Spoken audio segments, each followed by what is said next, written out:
सो आज हमारे पास टॉपिक है जो कल टाइप्स ऑफ अकाउंट्स किया था उसके आगे ही हम एक्सटेंड करेंगे कि इसकी जो टेक्निकल पॉइंट्स हैं जो इस अकाउंट्स को मेंटेन करने में, तो उसको करेंगे। थोड़ा सा पहले हो जाए, थोड़ी सी रिकैप हो जाए in order to refresh your mind.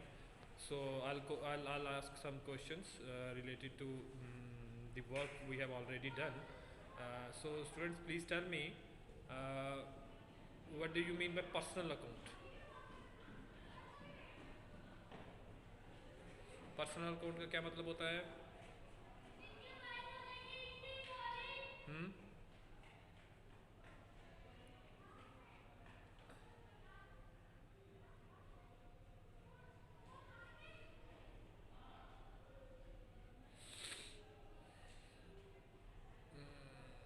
No no no no no, ये तो अलग, ये तो कुछ और ही बात कर रहे हो आप। पर्सनल अकाउंट, ये जो हमने टाइप्स ऑफ अकाउंट्स में किए थे, इसमें 3 टाइप के अकाउंट्स होते हैं ना, हमने कल मैंने आपको बताया था। हाँ हाँ हाँ हाँ। पर्सनल अकाउंट होता है जो किसी पर्सन के रिलेटेड होता है, ठीक है ना।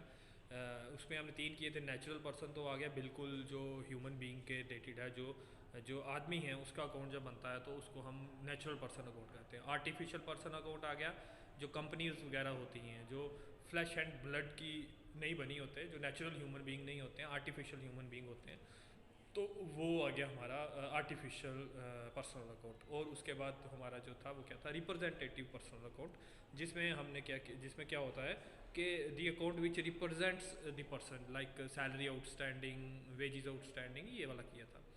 उसके बाद मुझे बताइए, what what is real account?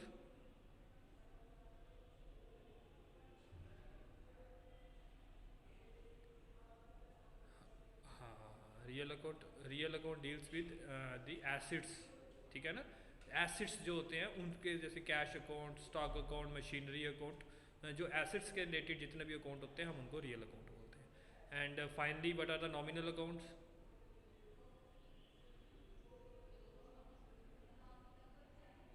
जो इनकम और एक्सपेंसेस के डील करता है, तो उसको हम नॉमिनल अकाउंट करते हैं। सो यहाँ ये तो थे टाइप्स ऑफ जो थे हमारे पास। आज हम क्या करेंगे, आज हम करेंगे इसके आगे, करेंगे इसके रूल्स वगैरह पढ़ेंगे कि इसके रूल्स क्या होते हैं, ठीक है। So no, I'll move the camera towards the pages.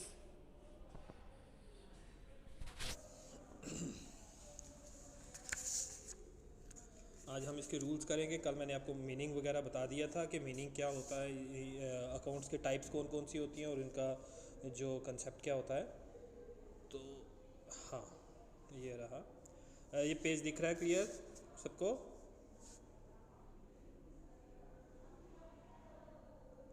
Students, page दिख रहा है? से यस और नो?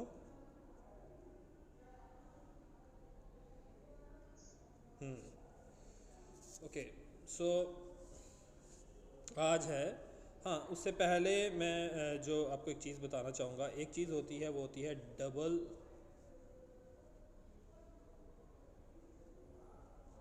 Double entry system. सुना है कभी किसी ने डबल एंट्री सिस्टम के बारे में? क्या होता है डबल एंट्री सिस्टम?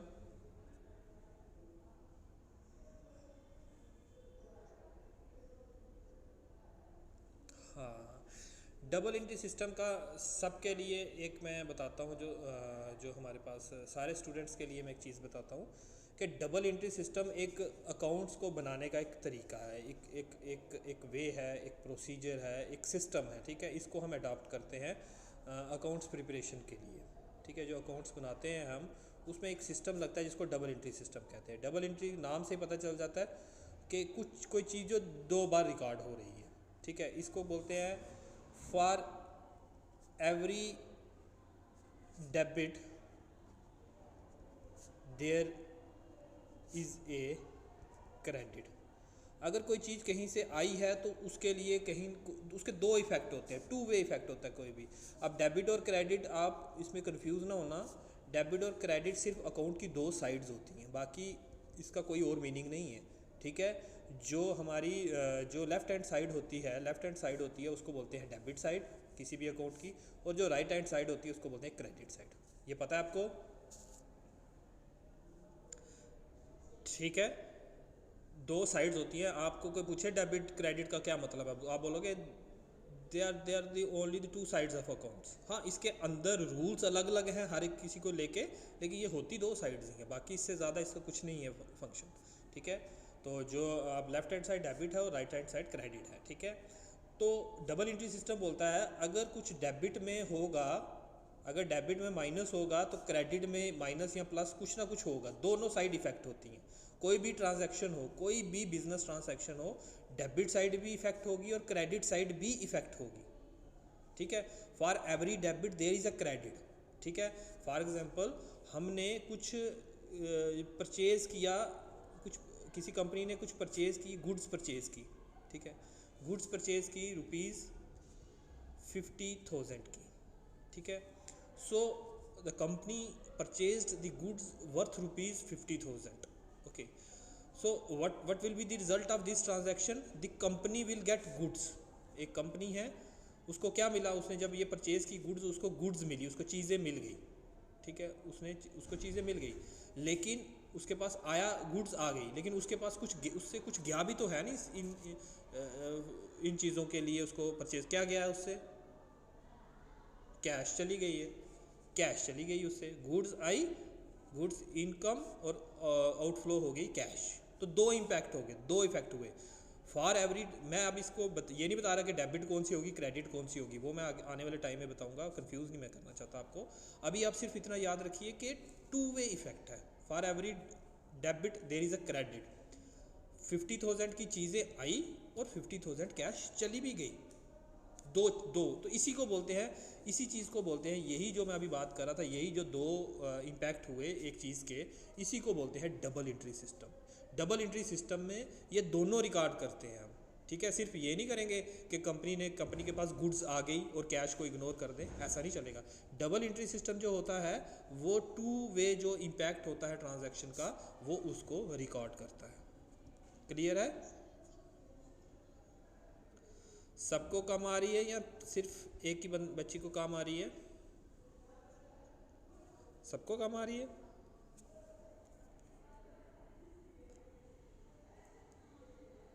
ओके,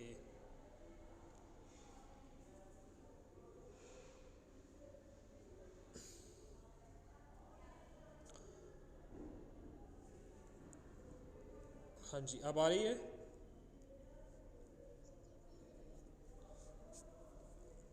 ये कैसे हो सकता है? ठीक आ रही है ना? हाँ, किसी किसी को कम आ रही है, तो आप हेडफोन यूज़ किया करो, उससे ठीक आएगा। ठीक है ना? आप ऐसा फ़ोन को रखोगे तो उससे नहीं चलेगा काम अच्छे से। हाँ हाँ, गुड मॉर्निंग। अच्छे से ईयरफोन हेडफोन आप परचेज़ कीजिए, वो लगाया करिए, तो फिर अभी थोड़ी देर के बाद थोड़ा सा कोऑपरेट कीजिए, और गॉड ने चाहा तो बड़ी देर जल्दी ही आपकी शायद ऑफलाइन क्लासेस भी शुरू हो जाए। ठीक है, क्यों बस थोड़ा सा ही है। आपकी वैक्सीनेशन तो हुई है किसी की या अभी नहीं हुई? ओके, तो अगर आप 18 के ऊपर हो तो कोशिश ट्राई करो कि जल्दी सारे वैक्सीनेट हो जाओ, और फिर ताकि फिर कोई आपको भी जो है वो कुछ किसी तरीके का कुछ डेंजर ना रहे। ठीक है, कोई थ्रेट ना हो। ओके ओके स्टूडेंट्स, तो बात चली थी डबल एंट्री सिस्टम की, ये क्लियर है? ठीक है, for every debit there is a credit. मैं फिर से बता देता हूँ, गुड्स, एक आदमी ने, एक कंपनी ने गुड्स परचेज़ की 50,000 की, गुड्स आ गई, कैश चली गई, कैश कम हुई, गुड्स बढ़ गई, स्टॉक बढ़ा। गुड्स क्या होती हैं? स्टॉक। स्टॉक प्लस हुआ, ठीक है, कैश माइनस हुई। दो दो इम्पैक्ट पड़े एक ट्रांजैक्शन के। इसी को डबल एंट्री सिस्टम जो होता है, ये दोनों रिकॉर्ड करेगा, कैश का कम होना, स्टॉक का बढ़ना, ये दोनों रिकॉर्ड करेगा। ओके, क्लियर है? ठीक है, अब ये जो हम करते हैं, रूल्स क्या है डबल एंट्री सिस्टम के? डबल एंट्री सिस्टम के कुछ रूल्स हैं, वो पढ़ लेते हैं। वो आपने पहले भी पढ़े होंगे। पर्सनल अकाउंट, एक बार फिर मैं बता देता हूँ जल्दी जल्दी। पर्सनल अकाउंट जो होते हैं, जो मैंने आपको कल पढ़ाए थे, क्या होता है पर्सनल अकाउंट? किसी पर्सन से रिलेटेड, चाहे वो नेचुरल पर्सन है, आर्टिफिशियल पर्सन है, रिप्रेजेंटेटिव पर्सन है। अगर आप किसी पर्सनल अकाउंट बना रहे हो, ठीक है, तो पर्सनल अकाउंट में, हर किसी अकाउंट में आपको पता है 2 साइड्स होती हैं, एक डेबिट और क्रेडिट। अब डेबिट साइड कौन सी चीज़ आएगी, क्रेडिट साइड कौन सी चीज़ आएगी, इसके रिलेटेड कुछ रूल्स हैं। तो वो क्या है आपको याद रखना है। इसमें जो रूल अप्लाई होता है वो कौन सा होता है, कॉमर्स वाले बताएंगे मुझे। डेबिट द रिसीवर, ये बाकी जो साइंसेस वाले हैं अभी ये रूल्स पढ़ लीजिए, याद रख लीजिए माइंड में, जब हम प्रैक्टिकल करेंगे तो आपको पता चल जाएगा इसको कैसे करना है, ठीक है। डेबिट द रिसीवर, जो भी रिसीवर होगा, कुछ रिसीव कर रहा है, पर्सनल अकाउंट को, राम को कुछ चीज़ मिल रही है, रिसीवर, ठीक है, तो उसको डेबिट साइड लिखना है। और अगर उसके हाथों से कुछ जा रहा है तो क्रेडिट द गिवर, वो हमने क्रेडिट साइड लिखना है। ये रूल आपको याद रखना, ठीक है। अब इसको मैं ज़्यादा एक्सप्लेन में नहीं जाऊंगा, क्योंकि अगर इसकी एग्जांपल के साथ में प्रैक्टिकल में अगर क्वेश्चन कराऊं तो फिर आपको क्लियर हो जाएगा, वो हम अभी आने वाले टाइम में करेंगे। अभी रूल्स याद रख लीजिए। दूसरा है जो पर्सनल अकाउंट के बाद कौन सा होता है, रियल अकाउंट। हाँ, तो इसमें जो रूल लगता है, जो भी रियल अकाउंट ये किससे रिलेटेड होता है, ये ह्यूमन बीइंग से रिलेटेड होते हैं पर्सनल अकाउंट, ठीक है। रियल अकाउंट किससे रिलेटेड होता है, रियल अकाउंट होता है एसेट से रिलेटेड, ठीक है। Debit what comes in, debit side आपने लिखना, डेबिट साइड लिखना है जो भी आ रहा है, डेबिट व्हाट कम्स इन, और credit what goes out, credit side लिखना है जो जा रहा है। अभी अब ये सिर्फ जिनके लिए जो जानते हैं कॉमर्स वाले उनके लिए तो ये नई चीज़ नहीं है, जो बिल्कुल राह हैं, नए हैं कॉमर्स स्ट्रीम में। अभी आप इसको थोड़ा सा माइंड में रख लीजिए, इसको याद कर लीजिए, फिर हम इसको यूज़ करेंगे आगे, then the things will get more clear. Okay, after that nominal account.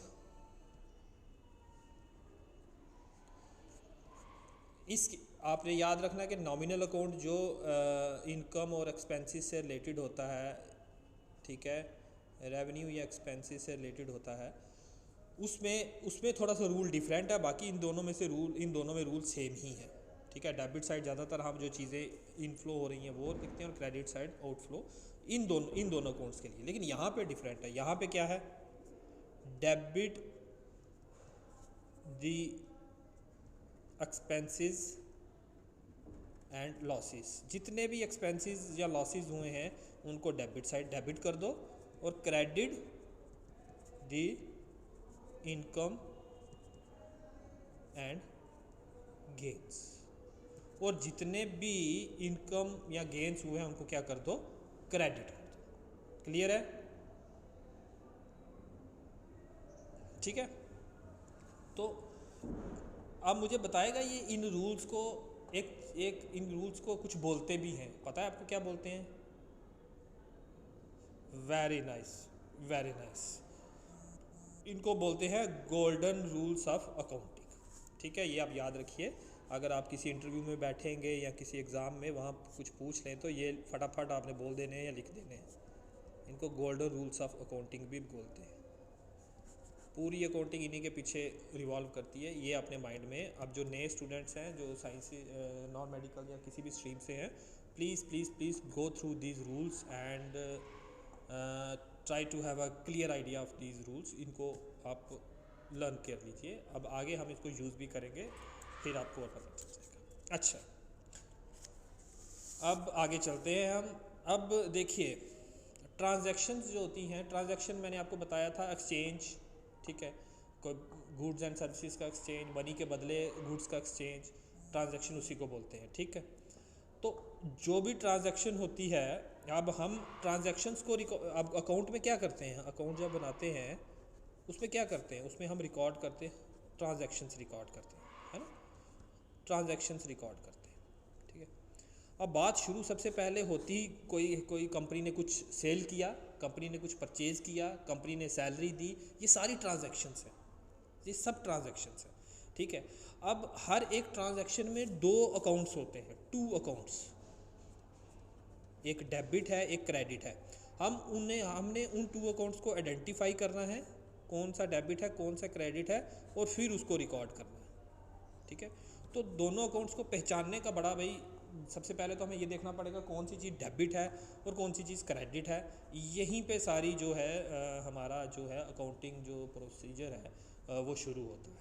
ठीक है, अब आगे जो है, जो इसी के रिलेटेड कहानी हमारी, स्टोरी हमारी आगे बढ़ती है अकाउंटिंग की, और वो क्या है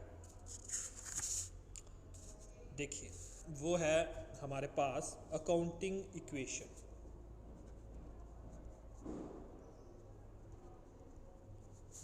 सुना है कभी अकाउंटिंग इक्वेशन? कॉमर्स वालों के लिए तो ये कोई, हाँ कॉमर्स वालों के लिए ये कोई नई चीज़ नहीं है। कॉमर्स वाले सोचें कि एक बार हमें, जैसे हम सीरियल देखते हैं तो उसके पहले रीकैप आता है ना, रीकैप उसमें सब शो करते हैं कि अभी तक आपने सीरीज़ में क्या देखा है। तो अभी सोचो कि आप वही देख रहे हो। ठीक है, तो अभी कहानी आगे बढ़ेगी फाइनेंशियल अकाउंटिंग की, आगे जो आपके लिए न्यू चीज़ होगी वो भी आएगी। सो ये रहा हमारा अकाउंटिंग इक्वेशन। अकाउंटिंग इक्वेशन होती है, अब ये ऐसी इक्वेशन है जो मस्ट बी बैलेंस्ड, जो बैलेंस होनी चाहिए। ठीक है, बैलेंस मतलब एक साइड दूसरी साइड के बराबर होनी चाहिए। अकाउंटिंग इक्वेशन होती है, वो बोलती है, ये याद रखिए, एसेट्स, ये बैलेंस शीट से ही इक्वेशन ड्राइव होती है। ठीक है, assets is equal to liabilities plus capital. ठीक है, assets is equal to liabilities plus capital. ठीक है, अब आपको बैलेंस शीट में आपको पता है एसेट्स और लाइबिलिटीज़ होते हैं। ठीक है, एक साइड एसेट्स होते हैं, एक साइड लाइबिलिटीज़ होती हैं। ठीक है, ये कहता है कि कुछ भी हो जाए, कोई भी इक्वेशन चल रही हो, कोई भी ट्रांजैक्शन चल रही हो, ठीक है, तो हमें क्या करना है कि जो एसेट्स हैं वो लाइबिलिटी प्लस कैपिटल के बराबर ही रहने चाहिए। बराबर होंगे तो इसका मतलब हमारा काम अच्छा चल रहा है, ठीक चल रहा है। ठीक है, ये वाली जो इक्वेशन है, ये दो साइड्स बैलेंस होनी चाहिए, बराबर होनी चाहिए, कुछ भी हो रहा है। ठीक है, आप इस इक्वेशन को याद रखो, ये कुछ भी ट्रांजैक्शन हो जाए ये डिस्टर्ब नहीं होना चाहिए। अगर ये डिस्टर्ब हो रहा है फिर हम डबल एंट्री सिस्टम अच्छे से फॉलो नहीं कर रहे। ठीक है, ये क्या है, accounting equation is the basis of double entry system. ठीक है, accounting equation is the basis of double entry system. ठीक है, तो अकाउंटिंग इक्वेशन क्या है, डबल एंट्री सिस्टम का बेसिस है। अब डबल एंट्री सिस्टम क्या बोलता है कि for every debit there is credit, अगर कुछ आया तो कुछ गया भी है। ठीक है, तो इसी इक्वेशन को बैलेंस में रखना है। ठीक है, तभी हमें पता चलेगा कि हम डबल एंट्री सिस्टम फॉलो कर रहे हैं। एसेट्स जो है हमेशा लाइबिलिटीज प्लस कैपिटल के बराबर होने चाहिए। ठीक है, अब एसेट्स क्या होते हैं, क्या होते हैं एसेट्स बच्चे बताइए? हाँ, एसेट्स होते हैं properties owned by the business.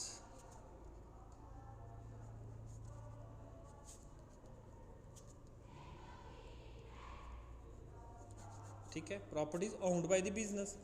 ठीक है, अब ये वाले जो प्रॉपर्टी हैं इनको अरेंज करने के लिए या तो लाइबिलिटी, बाहर से पैसा उठाया जाता है आउटसाइडर से।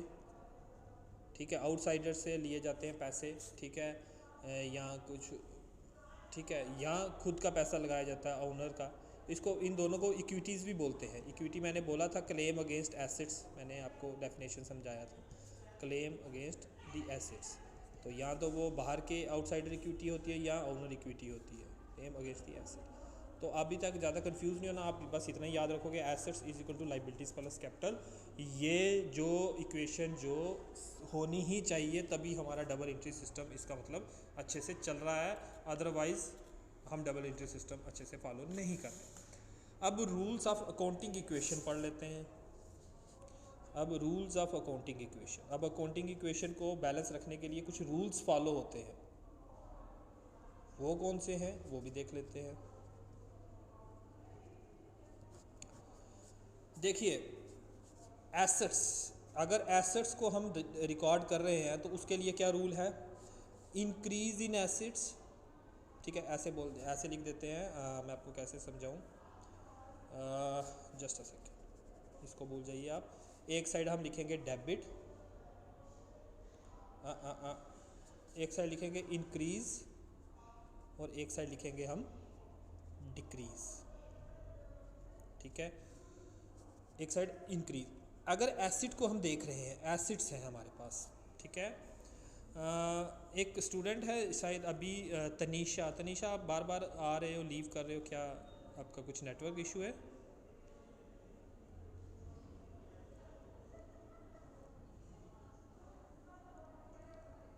ओके ओके, सो तभी मैं इसी जो है कि स्टूडेंट्स को प्रॉब्लम, तभी मैं इसको यूट्यूब में चढ़ा देता हूँ कि आप लोग इसको बार बार अच्छे से देख सको, है ना। इसका यही बेनिफिट है कि नेटवर्क अगर किसी का जा भी रहा है या किसी वजह से किसी को टेक्निकल इशू से मिस हो गया लेक्चर, तो वो उधर उसको देख सकता है। सो एसिड अगर इंक्रीज़ हो, ठीक है, एसिड अगर इंक्रीज़ हो, ठीक है, इंक्रीज़ इन एसिड्स, ठीक है, किसी वजह से एसिड्स इंक्रीज़ हो रहे हैं, हमने नया एसिड खरीदा तो एसिड्स बढ़ गए, ठीक है, तो इंक्रीज़ को हम लिखेंगे डेबिट साइड, ठीक है। और अगर डिक्रीज हो रहा है एसिड तो वो कहाँ आएगा, वो क्रेडिट है, ठीक है। इसी तरीके से लाइबिलिटीज़ का उल्टा हो जाएगा, रिवर्स हो जाएगा। अगर लाइबिलिटीज़, अगर हमें जो बाहर पैसे देने हैं उधार वगैरह, वो बढ़ रहा है, वो बढ़ रहा है, तो वो फिर कहाँ आएगा, वो आएगा क्रेडिट में, ठीक है। अगर वो बढ़ रहा है तो वो क्रेडिट में, और अगर कम हो रहा है तो फ़ायदा है हमारे लिए, तो वो आ जाएगा डेबिट में। ये क्लियर है, ये मैं क्या बोल रहा हूँ, कुछ समझ आ रही है? ये 2 पॉइंट मैं फिर से बोल देता हूँ, रूल्स ऑफ अकाउंटिंग इक्वेशन।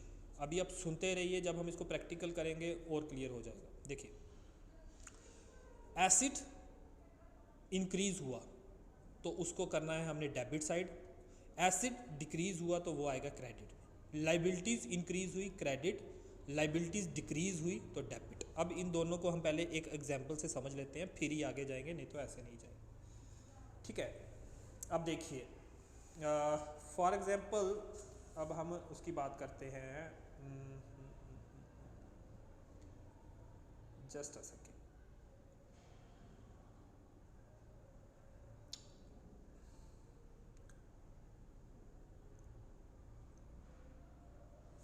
चलो पहले सारे रूल्स पढ़ लेते हैं, फिर उसके बाद आपको समझ आएगी, नहीं तो क्योंकि हर किसी चीज़ में 2 अकाउंट इन्वॉल्व होते हैं तो वो फिर समझ नहीं आएगी आपको, ठीक है। तो हम क्या करते हैं, देखिए ये हो गया हमारे पास।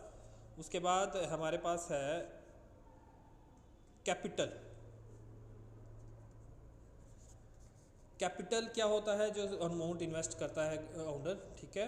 अगर कैपिटल भी एक लाइबिलिटी मानी जाती है, क्योंकि ओनर और बिजनेस को अलग अलग माना जाता है, कैपिटल अपनी नहीं मानी जाती, क्योंकि एक टाइम हमें ओनर को उस कैपिटल का पैसा देना पड़ेगा, तो बिजनेस के लिए वो लाइबिलिटी ही मानी जाती है किस्म की, ठीक है।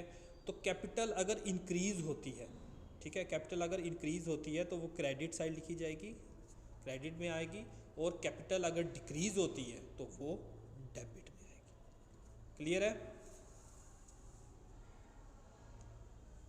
ठीक है, सबको समझ आ रहा है कुछ? अभी ये रूल्स हैं, आप समझ लो, अभी जब हम इसका प्रैक्टिकल करेंगे तो फिर और अच्छे से समझ आएगा, पहले आप इसको थोड़ा सा इसको देख लीजिए। उसके बाद कैपिटल के बाद हमारे पास आ रहा है एक्सपेंसेस।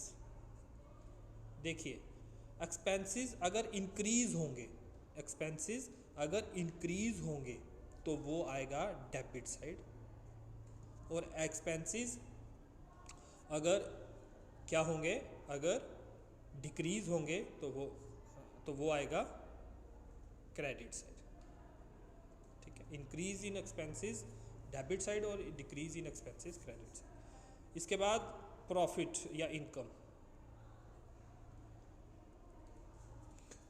अगर इंक्रीज इन इनकम होती है, किसी वजह से हमें कुछ प्रॉफिट हुआ, ठीक है, तो वो हमारा आ जाएगा क्रेडिट साइड, ठीक है। और अगर डिक्रीज होता है तो वो डेबिट साइड। ये इनकम एंड एक्सपेंसेस दोनों नॉमिनल से रिलेट करते हैं ना, नॉमिनल अकाउंट से, तो इधर वही तो फॉलो हो रहा है, ठीक है। Debit all expenses, credit are incomes, ये वही फॉलो हो रहा है, ठीक है। तो ये अकाउंटिंग इक्वेशन के रूल्स हैं, ठीक है। आज हमने मतलब 2 रूल्स का लिए, गोल्डन रूल्स ऑफ अकाउंटिंग, और एक किया हमने कौन सा, रूल्स ऑफ अकाउंटिंग इक्वेशन, ठीक है। अब जैसे फॉर एग्जांपल एक अकाउंटिंग इक्वेशन का ही करते हैं आगे हम।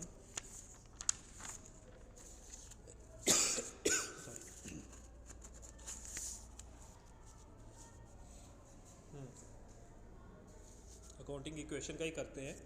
वैसे गोल्डन रूल्स का भी मुझे समझाना चाहिए था, चलो अकाउंटिंग इक्वेशन आपके सिलेबस में स्पेसिफिक दिया हुआ तो हम वही करेंगे।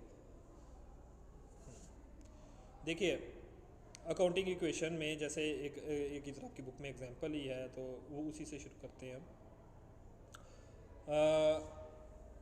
ओके, देखिए जैसे हमारे पास हम लिख लेते हैं एसेट्स, अकाउंटिंग इक्वेशंस क्या होती है, assets is equal to equities, equities या इक्विटीज़ बोलते हैं, या लाइबिलिटीज़ प्लस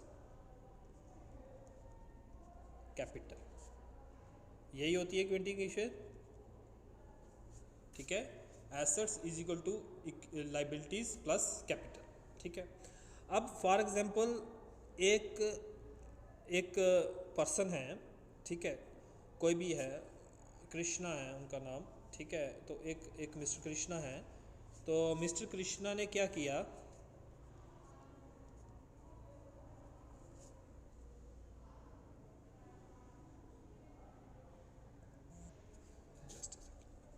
हाँ, मिस्टर कृष्णा है, ठीक है। तो उन्होंने एक बिजनेस स्टार्ट किया, ठीक है, बिजनेस स्टार्ट किया उन्होंने, बिजनेस स्टार्ट किया, ठीक है, विद कैश, कैश के साथ बिजनेस स्टार्ट किया, ₹18,000, ठीक है। कैपिटल मतलब उसने कैपिटल लगाई, मिस्टर कृष्णा ने कैपिटल लगाई ₹18,000, ठीक है। 18,000 क्यों, तो क्या क्या हमारी अकाउंटिंग इक्वेशन में क्या क्या चेंज आएगी, कोई बता सकता है?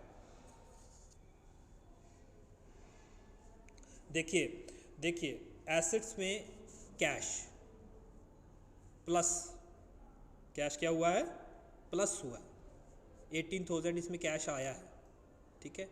और इधर कैपिटल भी जो है वो इंक्रीज हो जाएगा 18,000। तो देखिए डबल एंट्री सिस्टम फॉलो हुआ नहीं, एसेट भी बढ़ गए और कैपिटल भी बढ़ गई, दोनों साइडें बराबर हैं, 18,000 18,000। समझ आ रही है मेरी? अकाउंटिंग इक्वेशन और डबल एंट्री सिस्टम चल रहा है, ठीक है। एसेट्स भी बढ़ गए 18,000 के और कैपिटल भी बढ़ गई 18,000 की, ठीक है। और हमारा जो था वो अकाउंटिंग इक्वेशन जो है वो ठीक चल रहा है, ओके। अब देखिए आगे चलते हैं हम, ये तो है, एक दो ट्रांजैक्शंस और देख लेते हैं। जैसे यहाँ पे है परचेज्ड गुड्स फॉर कैश,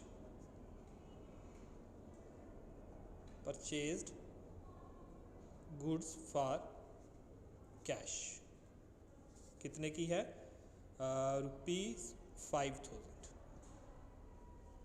5,000 की उसने गुड्स परचेज कर ली मिस्टर कृष्णा ने from the suppliers I think. So अब इस ट्रांजैक्शन का क्या इम्पैक्ट होगा, कोई मुझे बताएगा?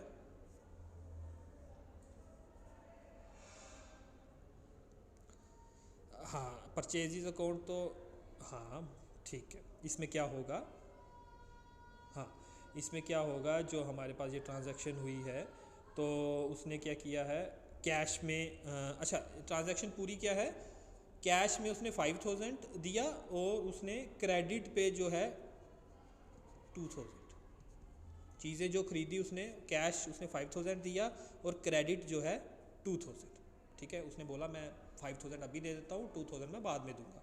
तो अब इसका ट्रांजैक्शन पहले कैश वाले की देख लेते हैं। देखिए टोटल फिर इसका मतलब स्टॉक में कितनी चीज़ें बढ़ गई, कितनी, 7,000 गुड्स जो है 7,000 की आई हमारे पास। इसका मतलब जो एसेट साइड में स्टॉक हमारा, स्टॉक जो है प्लस हो गया 7,000, ठीक है। अब स्टॉक, अब जो हमने स्टॉक तो आया हमारे पास से, गया क्या, कैश गई, कैश कितना गया, माइनस हुआ 5, क्योंकि कैश भी एक एसेट है, ठीक है। अब लेकिन जो था 2000 क्रेडिट, मतलब कि क्रेडिटर हमारे बढ़ गए, हमें क्रेडिट देना है, ठीक है, क्रेडिटर हमारे बढ़ गए। तो क्रेडिटर क्या होते हैं, व्हाट आर द लाइबिलिटीज़। तो हमारी जो है 2000 की जो है लाइबिलिटीज़ इंक्रीज हो गई। तो इसका फ़र्क देखिए, 7000 स्टॉक एसेट बढ़े, 5000 कम हो गए, मतलब 2000 की चेंज आई, और इधर भी मतलब टोटल हमारे एसेट 2000 के ही बढ़े, क्योंकि स्टॉक हमारा जो है 7000 का आया, उसमें से हमने कैश 5000 दे दी, ठीक है, माइनस हो गई 5000, 2000 बच गया, और लाइबिलिटी उधर 2000 की ज़्यादा हो गई। समझ रहे हो, फिर भी अकाउंटिंग इक्वेशन हमारी बैलेंस ही है, अभी तक ठीक चल रहा है काम। समझ रहे हो मेरी बात, ठीक है। स्टॉक जो हमारा 7000 का इंक्रीज हुआ, ठीक है, एक साइड से तो एसेट बढ़ गए 7000 के, ठीक है, लेकिन उसी ट्रांजैक्शन में हमारा क्या हुआ, उसी टाइम हमारा क्या हुआ, हमारी कैश कम हो गई, ठीक है। तो इसका मतलब स्टॉक में सिर्फ 2000 की चेंज आई है, ठीक है। और इसी तरीके से इधर देखिए, ये जो दूसरी साइड है इक्विटीज़ वाली, जहाँ पे लाइबिलिटी भी हमारी 2000 की चेंज हो गई, क्योंकि क्रेडिटर्स बढ़ गए, ठीक है। यहाँ भी 2000 का इंक्रीज़ हुआ, यहाँ भी 2000 का इंक्रीज़ हुआ। क्लियर है, हाँ। अब एक दो ट्रांजैक्शंस और कर लेते हैं, आपको और क्लियर हो जाएगा। कोई अच्छी सी करते हैं जिसमें थोड़ा सा, चलो इसे ही करते हैं हम, पेड टू क्रेडिटर्स, या कुछ सेल का है या सोल्ड का कर लेते हैं पहले। सेल हुई है, उसने सेल गुड्स की हैं, goods sold for cash, sell goods उसने की हैं 4000 की, ठीक है। 4000 की जो उसने गुड्स हैं वो उसने क्या किया है, बेच दी, ठीक है, 4000 की, ओके। अब इसका क्या होगा, देखिए, हाँ, तो 4000 की हैं, लेकिन उनकी कॉस्ट कितनी थी, कॉस्ट थी कितनी, 2400, उनकी कॉस्ट, उसको बनाया गया था 2400 में और बेचा गया 4000 में, ठीक है। तो अब देखिए इसका क्या इम्पैक्ट होगा इस ट्रांजैक्शंस का, कोई बताएगा मुझे क्या होगा इससे, सेल गुड फॉर कैश, क्या होगा इससे,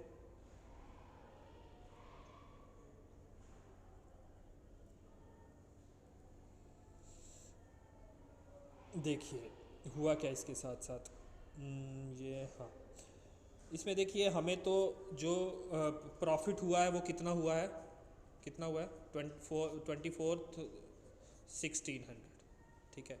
और प्रॉफिट हमेशा कैपिटल में ऐड होता है, याद रखिएगा, प्रॉफिट कहाँ ऐड होता है, कैपिटल में, जो प्रॉफिट होगा वो कैपिटल में जाएगा, ठीक है।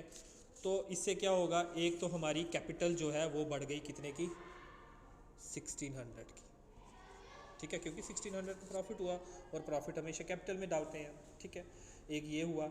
उसके बाद हमारे पास एक 4000 की कैश आई, कैश भी बढ़ गई हमारे पास, 4000 की एसेट बढ़ गए, कैश बढ़ गई हमारी 4000, ठीक है। एक ये आ गया हमारे पास, और क्या आया, और हमारे से स्टॉक चला गया, क्योंकि हमने चीज़ें बेच दी ना, और चीज़ें किस में होती हैं, स्टॉक में होती हैं। स्टॉक हमारा माइनस हुआ, कितना कितना माइनस हुआ स्टॉक, 2400, ठीक है। तो देख लीजिए नेट इम्पैक्ट, यहाँ पे 4000 कैश बढ़ी थी, स्टॉक चला गया था, तो यहाँ पे कितनी चेंजेस हुई, 1600 की, है ना, क्योंकि कैश बढ़ी उतना 2400 कम हो गया, और रह गया एसेट में कितनी चेंज हुई, 1600 की। इसी तरीके से कैपिटल, यहाँ पे भी कैपिटल बढ़ी 1600 की, समझ रहे हो। तो अकाउंटिंग इक्वेशन फिर से बैलेंस हो गई, दोनों साइड एक जैसा इम्पैक्ट ही हुआ, यहाँ पे 1600 बढ़े, यहाँ पे भी 1600 बढ़ गए। क्लियर है, इसलिए डाला जाता है क्योंकि प्रॉफिट जो है वो सबसे पहले, जो हमारा जो मेन जो लगा हुआ है पैसा, वो कैपिटल का लगा हुआ है, ठीक है, स्टार्ट वहीं हुआ। तो अब कैपिटल को ही बढ़ाया जाएगा ना, प्रॉफिट अब किस पे डिस्ट्रीब्यूट करेंगे, ओनर की जो कैपिटल लगी है उसी में ऐड ऑन किया जाएगा, क्योंकि वो कैपिटल यूज़ हो रही है ना, कल को उसी में से चीज़ें खरीदी जाएंगी और चीज़ें बेची, मतलब कि और जो हमने एक्सपैंड करना है बिजनेस को वो कैपिटल से ही होगा। और प्रॉफिट कहाँ जाएगा, हम किसको देंगे इस वक्त, समझ रहे हो मेरी बात। अब फॉर एग्जांपल एक एक बिज़नेस है, तो बिज़नेस चल रहा है, ठीक है, ओनर ने कैपिटल लगाई हुई है और हम ओनर की कैपिटल लगी हुई है। अब उस कैपिटल को, इनका माटो होता है इसको बढ़ाना है, इसको बढ़ाएंगे, प्रॉफिट इसमें ऐड ऑन करते जाएंगे ताकि कल को बिज़नेस जो है उसको और एक्सपैंड कर सके। तो इसलिए जो प्रॉफिट है इसमें ऐड ऑन होता जाएगा जो भी होगा, और कैपिटल बढ़ती जाएगी, कैपिटल बढ़ेगी तो बिज़नेस भी एक्सपैंड होगा। तो यू नो ना, क्योंकि in order to earn a profit you have to expand your business, ठीक है, ग्लोबलाइजेशन के टाइम में। तो ये तो हर किसी का मार्ट होता है, every one wants growth, growth चाहिए ना सबको, ठीक है ना, तो बिज़नेस भी ग्रो करना चाहता है, तो इसलिए कैपिटल जो है प्रॉफिट में ऐड होती जाती है। क्लियर है? Hmm.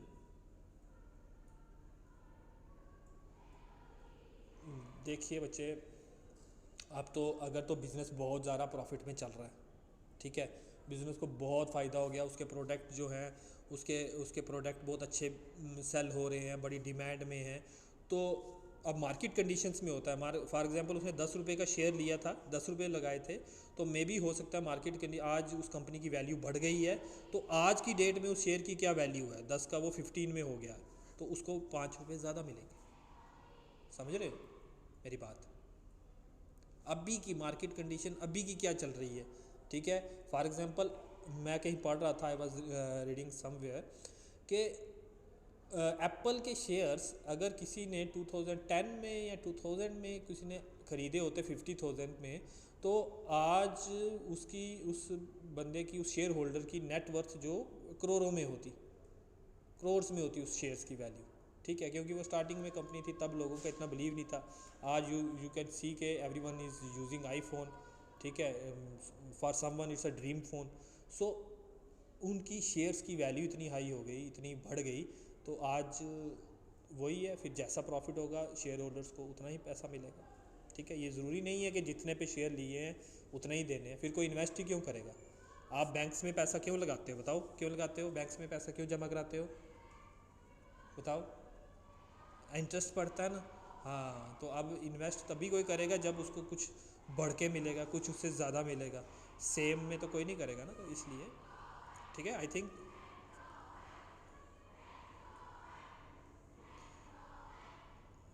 No no no no no, फिर नुकसान हो जाएगा।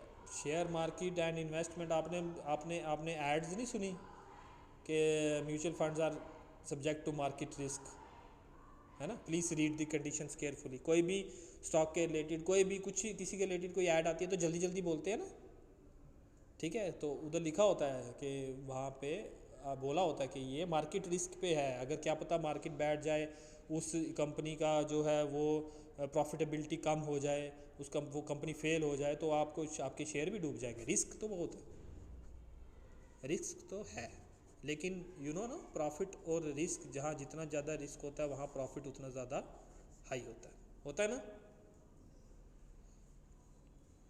हम्म। हम्म। अगर तो सिर्फ उसी ने लगाई है, जिसने भी इन्वेस्टमेंट की है, चाहे वो ओनर हैं या बाहर के लोगों ने भी शेयर खरीदे हैं, उनको भी रिस्क है,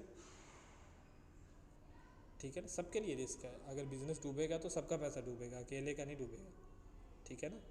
सो तभी सारे जो कंपनीज हैं प्रॉफिटेबिलिटी के लिए काम करते हैं, क्योंकि इतने लोगों का पैसा लगा होता है, तभी ये इतना कम्प्लेक्स सिस्टम बन गया, तभी अकाउंट्स बनाए जाते हैं कि कहीं भी कोई गलती ना हो जाए, ठीक है, सबकी सेटिस्फेक्शन के लिए। जो इन्वेस्टर्स हैं, क्रेडिटर्स हैं, जो पैसा लगा रहे हैं, तभी वो ये अकाउंट चेक करते हैं कि भाई इस कंपनी के हालात कैसे हैं, इसकी बैलेंस शीट देखते हैं, प्रॉफिट एंड लॉस अकाउंट देखते हैं कि इसका जो क्रेडिट वर्थनेस कितनी है, प्रॉफिटेबिलिटी कितनी है। दिल check all the things before investing in a particular company, ठीक है। तो ये है, ऐसा जो है सिनेरियो ऐसा चलता है, ओके। सो आई होप ये अकाउंटिंग की क्वेश्चन आपको क्लियर होगी। क्लियर है ये? ठीक है। तो यहाँ पे अब यहाँ पे ना अब आपके लिए मैं एक होम असाइनमेंट देता हूँ, 2-3 दिन हो गए हैं। आज हमने गोल्डन रूल्स ऑफ अकाउंटिंग की है ना, यहाँ पे सबके लिए है, ये पेज नंबर 1.20 है, ठीक है। यहाँ पे एक टेबल दिया हुआ है जो एनालिसिस ऑफ ट्रांजैक्शन कर रहा है, दिखा आपको, है ना। उसको आपने ध्यान से सब ने पढ़ना है और समझने की कोशिश करनी है। कल मैं इसी में से आपसे कुछ ट्रांजैक्शन पूछूंगा, ठीक है। इसमें जो आपने गोल्डन रूल मैंने आपको बताया वो 3, जो debit what comes in, credit what goes out, personal, nominal, real, अलग अलग है, तो इस पर वो अप्लाई हो रहे हैं। तो आपको इसको ध्यान से पढ़ना है, ठीक है। ये आपके लिए एक छोटी सी असाइनमेंट है, ओके। 1.20 पे है एक, सो